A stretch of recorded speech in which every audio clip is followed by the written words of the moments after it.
Mark Bonchek. Thank you, David. Good afternoon, everyone. As you can see, I'm augmenting my intelligence. It's inspired from last night. So last night at dinner, a few of us were talking about why we come to Techonomy. And we talked about how much we learn and also how much we value the community. But I realized then that I come as much for what I unlearn as what I learn. And what I want to talk to you about is what that means and why I think it's important.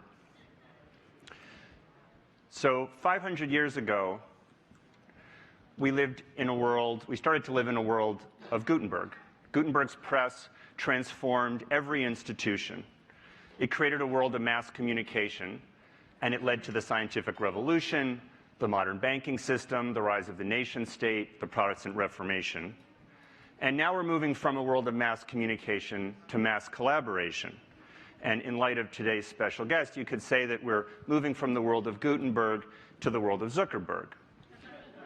Now, that world of many to many is what enables the network effect and exponential change. But that kind of transformation requires a different kind of learning. So normally when we think about learning, we think of it in kind of an incremental, cumulative way. More knowledge is better. And so we gradually take our mental maps and kind of fill in the detail over time. It goes from the highways to the local roads. But in times of disruption, we have to change how we think about learning. It's not just a matter of adding new knowledge. We have to change the underlying maps and transform the way that we think about things. So that's really what unlearning is about, is changing these underlying mental maps. Now, unlearning is not necessarily about forgetting things.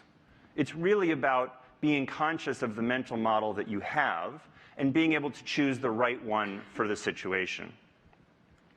So you've probably had an experience of this. If you've ever had to drive in a country that drives on the other side of the road, you know that it's pretty straightforward to just learn how to operate the car on the other side of the road. The challenge is how to not drive on the side of the road that you're familiar with. Or as I can attest, if you're trying to change your golf swing, you know that it's not about hitting it the right way, it's not hitting it the wrong way. And you've probably had the same experience in your own sport. Now, what happens as we go through this process of unlearning is it follows a predictable path. We first look at the new through the lens of the old. I mean, think about how we call it artificial intelligence or a digital wallet. And the same thing happened 100 years ago. Before it was an automobile, it was a horseless carriage. And the way that we would steer it was with a tiller that we kind of borrowed from a boat. So as techonomists, we all know that now we're operating in a world where technology is changing the logic of value creation, and we have to update our mental models from the industrial age. So instead of pushing products through pipes, we need to create platforms that empower ecosystems. We heard about that from GE yesterday in terms of not owning the asset, but improving the efficiency of others' assets. So organizations, we've got to update from the Sloan model from GM 100 years ago and move from a hierarchy that's about centralizing authority for consistency to a collaborative network that empowers people and pushes decisions to the edge. And similarly in marketing engagement, from targeting passive audiences of consumers to empowering active communities of co-creators. So you have to remember that these are lenses that we look at at the world through, and that we're not even aware that we're wearing. They're not just best practices. So in that sense, it's more like an operating system than kind of just an application on top. And we have to learn how to update those, to bring them into consciousness. And I'll finish by kind of letting you think about what it is as a leader in an organization where the mental models have grown outdated.